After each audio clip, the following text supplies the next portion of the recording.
The Sodder children. 5 kids vanished on Christmas Eve. No bodies, no answers.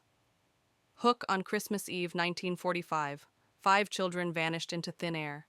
No bodies, no answers. Just a burned house and questions that haunt investigators to this day. What really happened to the Sodder children? Intro. This isn't just another ghost story or urban legend. This is the terrifying true story of the Sodder children. 5 kids who disappeared from their home on Christmas night in one of America's most baffling unsolved mysteries. The official story says they died in a fire, but the evidence tells a completely different tale. Problem challenge. The problem with the Sodder case is that nothing adds up.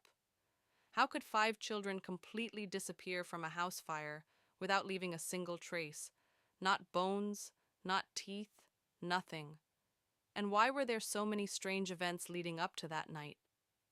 The Sodder family was about to discover that their worst nightmare was just beginning, and what they uncovered would challenge everything we know about this case. Exploration development. Let's go back to Fayetteville, West Virginia in 1945.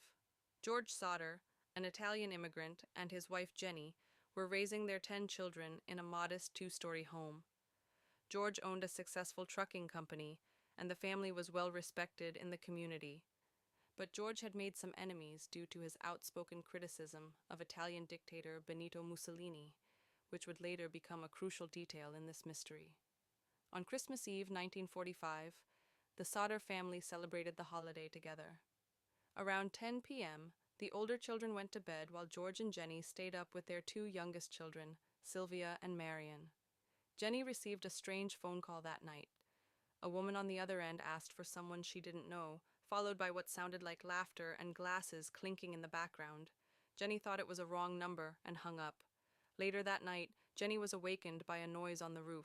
She thought it was just the children playing, but she noticed that the lights were still on and the curtains were open. She also smelled smoke. She woke George, and they discovered that the house was on fire. George tried to reach the children upstairs, but the stairs were engulfed in flames. He and the older children who had escaped tried to enter through other means, but the windows were stuck.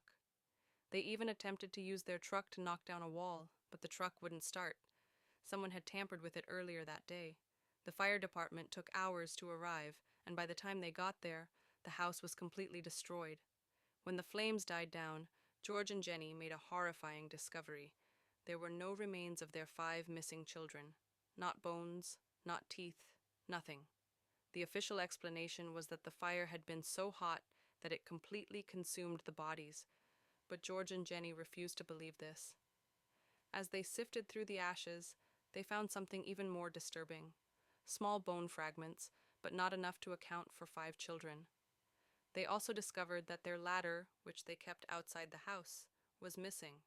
Someone had taken it, preventing the children from escaping through the upstairs windows. The investigation into the fire revealed that it had started in multiple places simultaneously, in the roof and the basement. This suggested arson, not an accident. The Sodders also discovered that their phone lines had been cut, preventing them from calling for help earlier. In the days and weeks that followed, strange things began to happen. A man was seen stealing a block and tackle from the property, the same kind that could have been used to remove something heavy from the house. A woman at a hotel across the street reported seeing the children peering from a car window the night of the fire. The Sodders hired private investigators to look into their children's disappearance.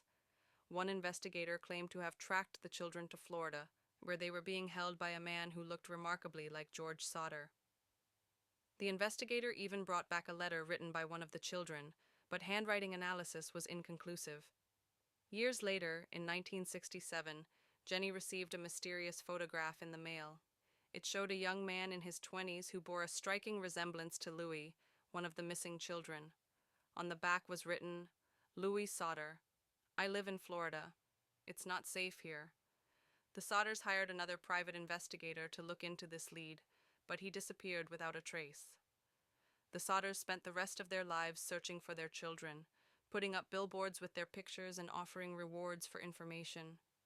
George Sodder died in 1969, and Jenny in 1989, still believing that their children were alive somewhere. So, what really happened to the Sodder children? There are several theories, but it all leads to that they live down.